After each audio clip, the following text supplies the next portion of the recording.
petani dan setingkara kepada Siam, perjanjian yang tidak sah yang sedang dilakukan sekarang. Cukup malam tuan-tuan, kita lihat di hujung setingkara. Di sinilah asalnya bumi kita. Yang apabila kita jatuh campa dan jatuh Kompoja Desa, kita membawa kenangan ke bawah dan kita nyatakan dalam Syair Siti Zubaidah menyatakan kekalahan kita. Yang kita bawa hanyalah buah campa. Kita panggil campa dak. Itulah yang tinggal kenangan. Kita bawa sebuah bunga, sekutum bunga yang kita sebut campaka, cempaka. Itu sajalah kenangan kita bersama dengan campa, sebuah negara yang besar satu masa dulu, yang hanya tinggal kenangan indah kita, bangsa yang kalah dalam sepanjang sejarah perjuangan kita. Kita dijajah satu persatu. Tidak ada negara umat Islam yang tidak dijajah. Sebaik saja jatuh kerajaan Osmaniyah pada tahun 1924, angkara dilakukan oleh tentera Azad moden, maka kita tidak ada negara yang tidak dijajah. Seluruh negara umat Islam telah terjajah satu demi satu, termasuk negara kita di Asia Tenggara. Siapakah yang berjuang untuk menentang penjajahan? Mari kita buka sejarah yang benar. Mereka sedang berbincang di Mekah. Inilah tokoh-tokoh perjuangan kita yang tak pernah kita sebut bila kita menyambut kemerdekaan. Di sebelah kiri ialah Syekh Muhammad Arsyad Al-Banjari. Di sebelahnya ialah Syekh Abdul Rahman Misri, Syekh Abdul Wahab Bugis. Dan ini gambar menunjukkan perjuangan mereka sedang merancang jihad ke atas seluruh penjajah di atas bumi Melayu, daripada hujung ke hujung, dan mereka tidak pernah membezakan geografi. Kita satu umat, satu akidah. Dan mereka mengatakan tentera inilah yang berjuang untuk menentang penjajahan, tetapi dalam sejarah kemerdekaan kita, perjuangan mereka tak pernah disebut. Selepas mereka tiada, maka perjuangan disambung oleh orang ini, Syekh Nawawi Al-Bantani. Inilah yang sangat ditakuti oleh penjajah, sebab dialah yang telah meniupkan semangat jihad dan mengeluarkan fatwa tidak boleh sama sekali orang Melayu, umat Islam di Asia Tenggara bekerjasama dengan musuh Allah, yakni British atau Belanda ataupun Spanyol. Tetapi orang Melayu sudah bekerjasama dengan British ketika itu. Orang Melayu ketika itu sudah menjadi tentera British.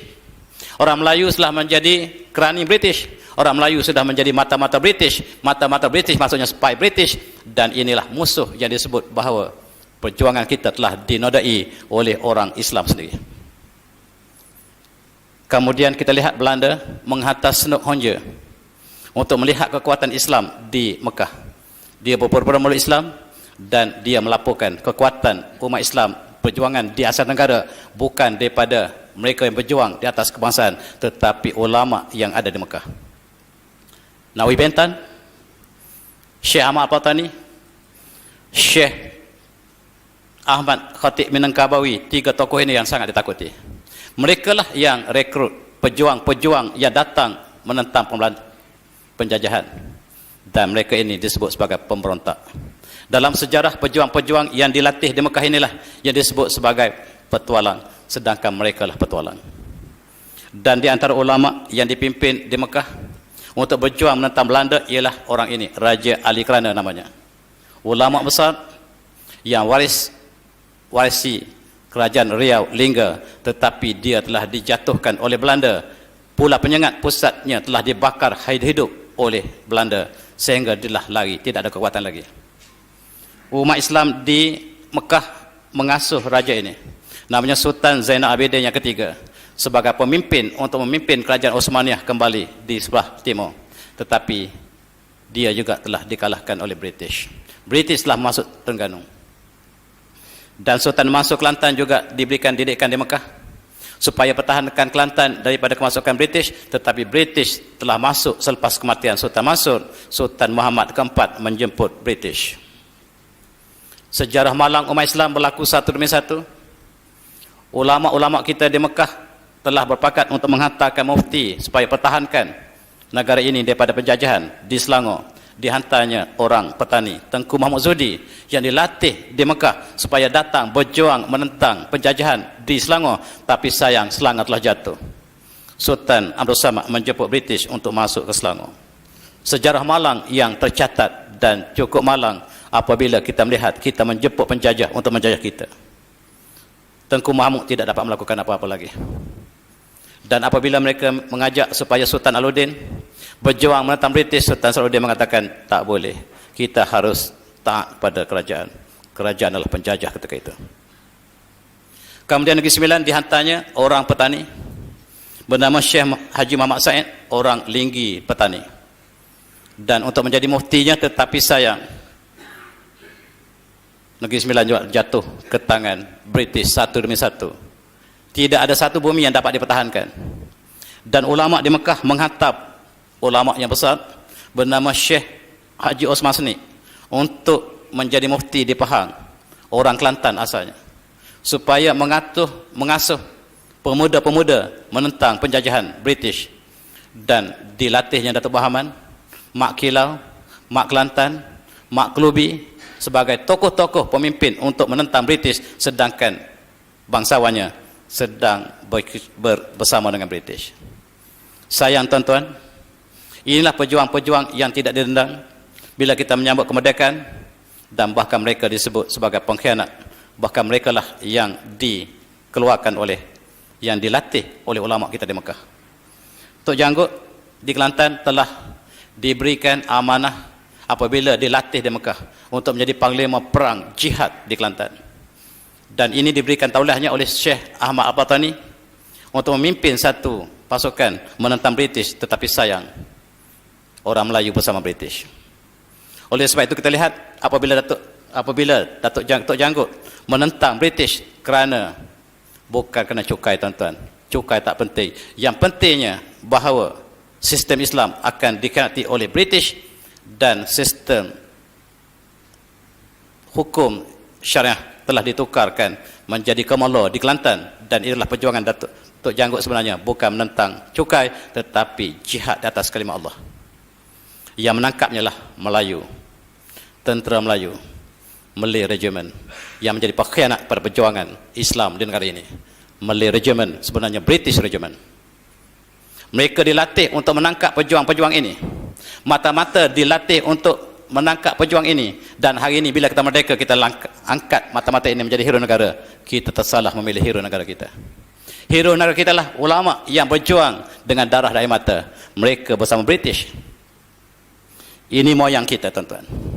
Tentera Melayu di bawah British, bekerja untuk British, pegang bendera salib Union Jack, dan mereka lah petualang kepada perjuangan ulama seluruh dunia. Dan mereka lah yang pertahankan British di sini. Negara kita masih mengagungkan mereka sebagai hero negara. Bila kita menyambut kemerdekaan, mereka lah yang disambut sebagai hero negara, sedangkan mereka lah yang jadi petualang kepada perjuangan ulama kita. Osmaniyah memasuki tentera Melayu, menghantar kader-kadernya secara rahsia, menyatakan pada tentera Melayu, batalion Melayu ini, infanteri yang kelima yang berada di Singapura, bahawa kamu telah salah, kamu bersama dengan musuh Allah.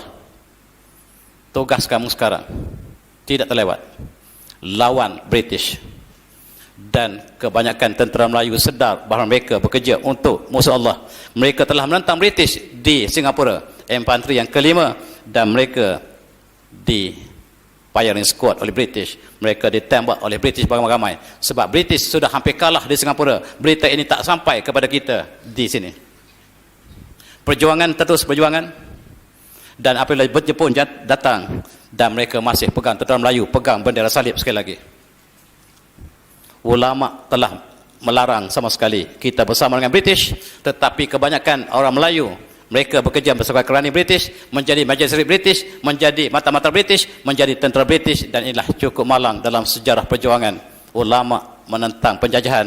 Penjajah disokong oleh orang Melayu kebanyakannya. Perjuangan kita berakhir di sini. Pulau Penyengat ialah tempat terakhir kita. Apabila seluruh negara telah jatuh ke tangan penjajah, maka kita berundur ke Pulau Penyengat, sebuah pulau yang sangat kecil. Tetapi di situlah perjuangan, sisa-sisa perjuangan diteruskan. Dan diteruskan oleh Raja Ali Kelana. Dan akhirnya dia kalah. Akhirnya kita dijajah seluruhnya. Tuan-tuan, akhirnya kita merdeka. Hasil perjuangan ulama. Tapi sayang, British sudah sedar. Sekiranya ulama ini yang mendapat kemerdekaan, mereka akan ditolak ataupun dihalau keluar daripada bumi ini tanpa ada sebarang kepentingan. Oleh sebab itu, sebelum mereka dihalau, mereka merancang sesuatu. Tiba-tiba mereka kalah. Jepun datang, mereka kalah. Dan mereka telah sedar bahawa kekuatan mereka tidak seberapa. Dan Jepun telah memberikan kemerdekaan kepada Indonesia. Tuan-tuan, sekali lagi. Siapakah yang beri kemerdekaan kepada Indonesia? Jepun jawapannya. Kenapa tidak pernah ada partai ini?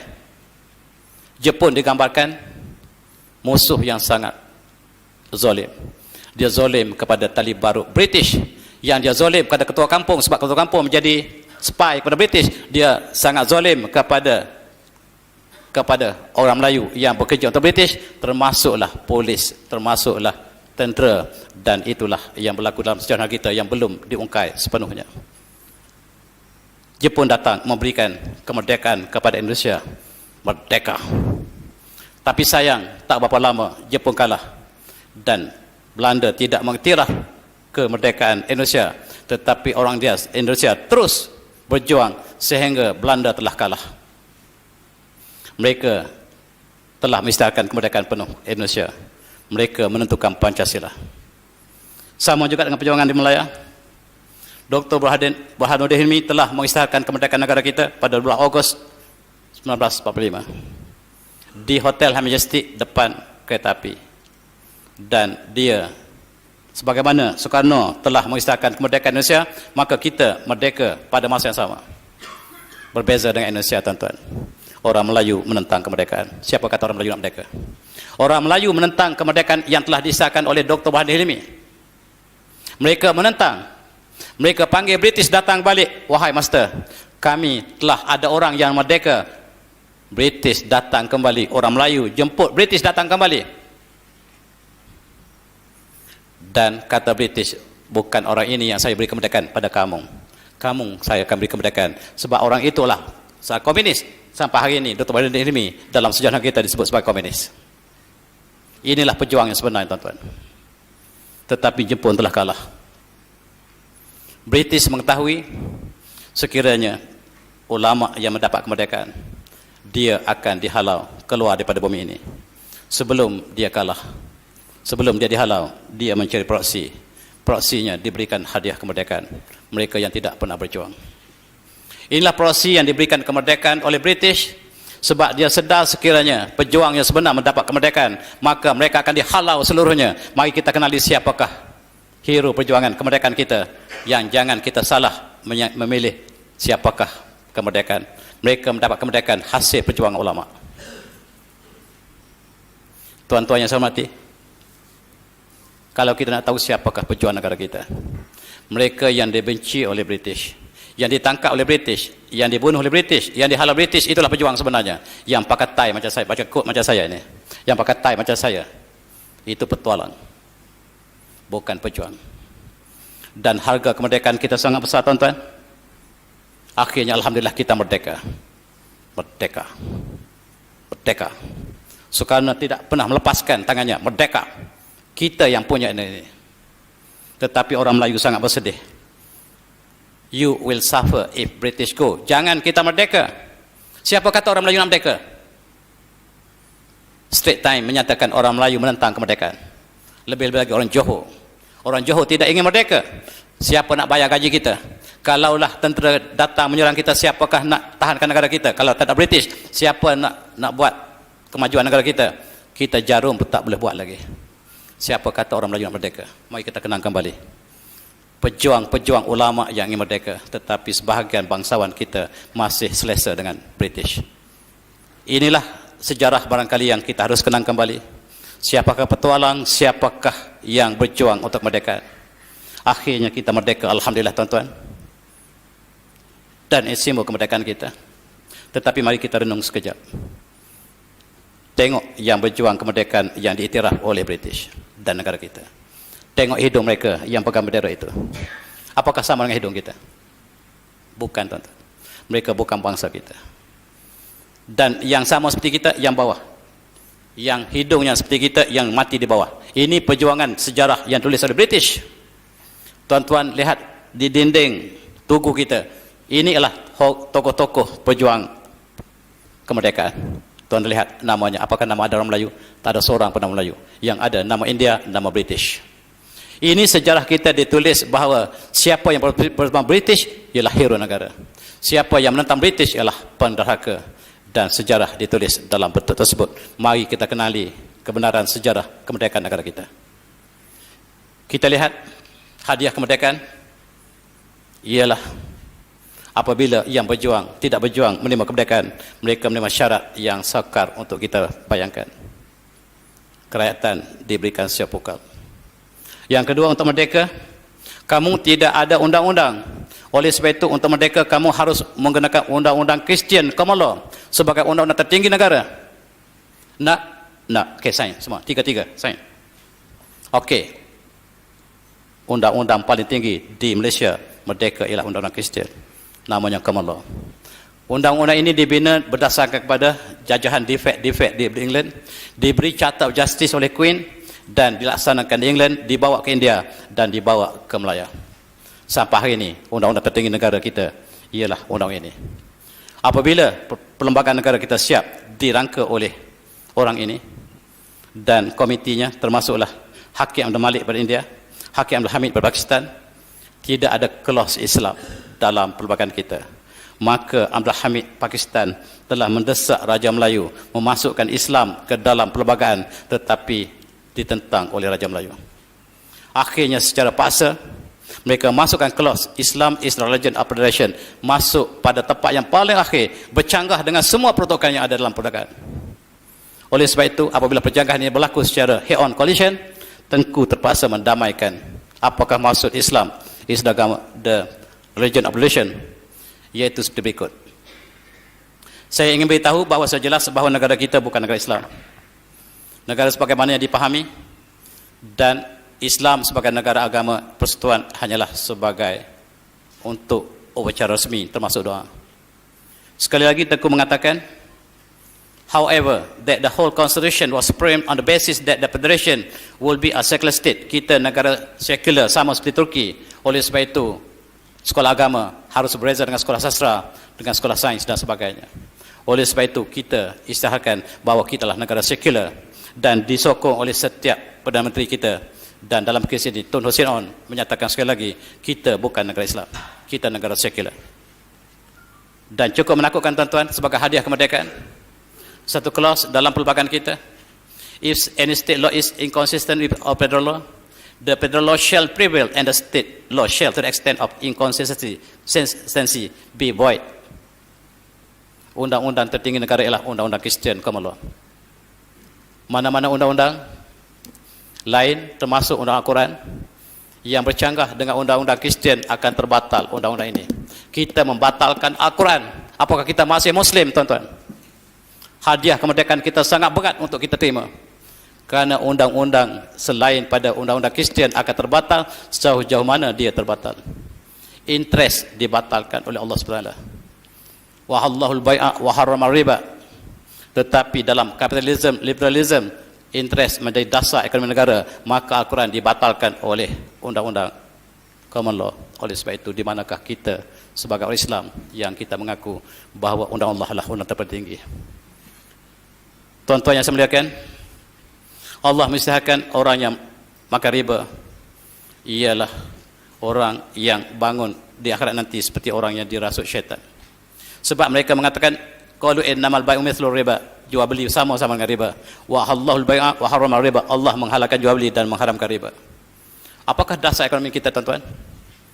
Ikhlas jawapan kita. Kapitalisme, liberalisme, pragmatisme yang menjadikan asas interest sebagai asas ekonomi negara. Inilah yang dipegang oleh semua bank. Maafkan saya orang bank di sini.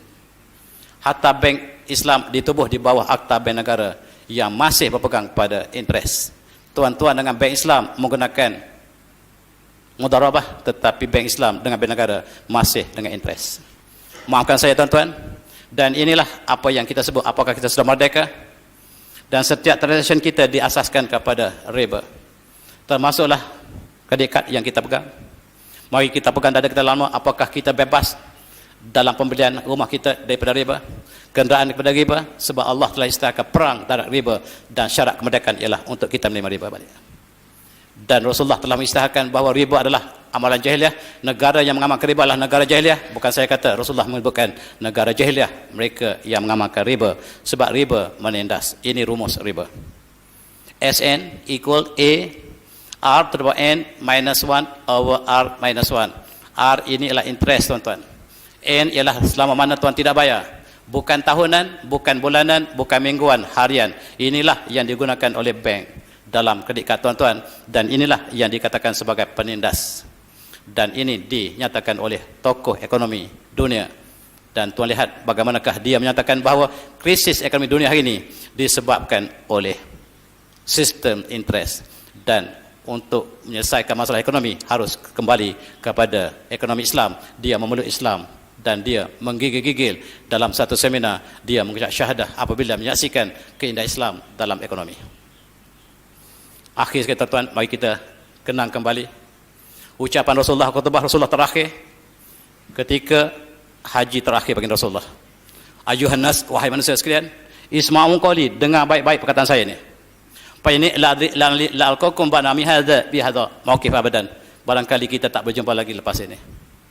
Rasulullah membayangkan baginda akan wafat. Inna dima'akum wa amlakum haramun kalikum kahurmati ayukum yaumikum hadza fi asyarikum hadza fi baladikum hadza. Dan saya istiharkan hari ini, darah kamu, harta kamu haram untuk dicerobohi sebagaimana haramnya hari ini, sebagaimana haramnya bulan ini, sebagaimana haramnya bulan ini. Dan saya istiharkan Rasulullah dalam ayat seterusnya, setiap amalan jahiliah akan terbatal hari ini. Saya membatalkan amalan jahiliah dua perkara hari ini. Pertamanya hutang darah dan yang kedua adalah riba. Riba ialah amalan jahiliah. Negara yang melaksanakan riba ialah negara jahiliah. Dan itulah nasib kita. Sebagai hadiah kemerdekaan, kita menerima sistem ekonomi, sekular ekonomi yang berteraskan interest. Allah menyebut, auzubillahi minasyaitonirrajim, apa tu'minun bil kitab wa takunu bima pamajazama yaqulu dzalika minkum illa khizyun fil hayatid dunya wa yaumal qiyamati yuridun la asyadil azab. Surah Al-Azim. Apakah kamu beriman dengan sebahagian kitab dan kamu ingkar dengan sebahagiannya? Dan nasib mereka yang melakukan demikian ialah kehinaan di atas muka bumi. Di akhirat nanti akan dikembalikan pada azab yang pedih. Kita beriman dengan solat, dengan puasa, dengan haji, tetapi ingkar dengan sistem ekonomi. Kita ingkar dengan sistem siasah, dan orang seperti itu Allah menyebut bahawa di dunia hina, di akhirat azab yang pedih. Ini ialah syarat yang kedua, sekularisme dalam pendidikan. Dan sekularisme ini dilaksanakan di Turki. Ini tokohnya lah Mustafa Kemal Atatürk. Apa dia kata? Dia kata, I have no religion, saya tidak pernah ada agama, saya bukan Islam. And at times I wish all religions at the bottom of the sea. Saya harap seluruh agama dihapuskan di atas muka bumi. Ini sebagai model kepada sekularisme. Dan inilah yang disebut oleh Perdana Menteri British, seorang Yahudi, William Gladstone. Dia mengatakan, selagi kitab ini ada di tangan umat Islam, kita tak boleh kalahkan mereka. Pisahkan mereka daripada kitab ini. Dan ini dilaksanakan oleh menteri kita, Cik Khair Johari. Apabila tulisan Jawi telah dihapuskan, maka umat Islam tidak dapat membaca Al-Quran lagi. Tak dapat membaca Jawi, tak dapat baca Al-Quran. Confirm. Dan inilah dilaksanakan dengan jayanya. Dan akhirnya kita sedar hari ini, kita ingin kembali pada Jawi.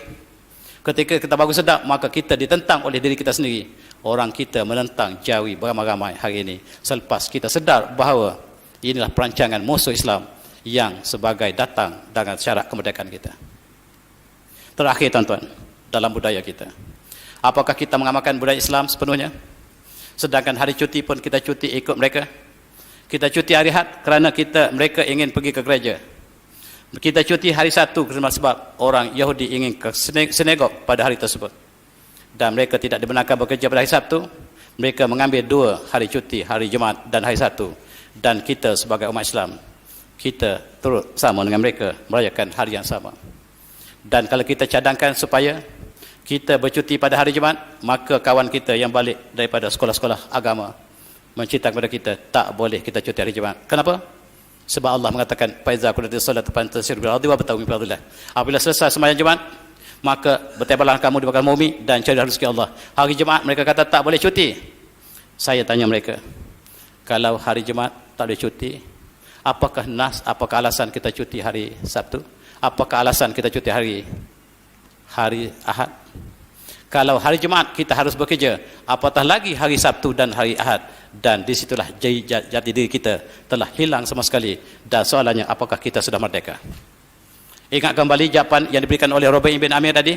Linukhrija min ibadil ibad ila rabbil ibad. Keluar daripada sistem manusia kepada sistem ilahi sepenuhnya. Maka itulah orang merdeka. Pegang dada kita lama-lama. Apakah kita orang yang sudah merdeka ataupun negara sudah merdeka, jiwa masih terjajah? Saya minta maaf banyak-banyak. Saya sudahi dengan wabillahi taufik. Assalamualaikum warahmatullahi wabarakatuh. Tasbih para ulama.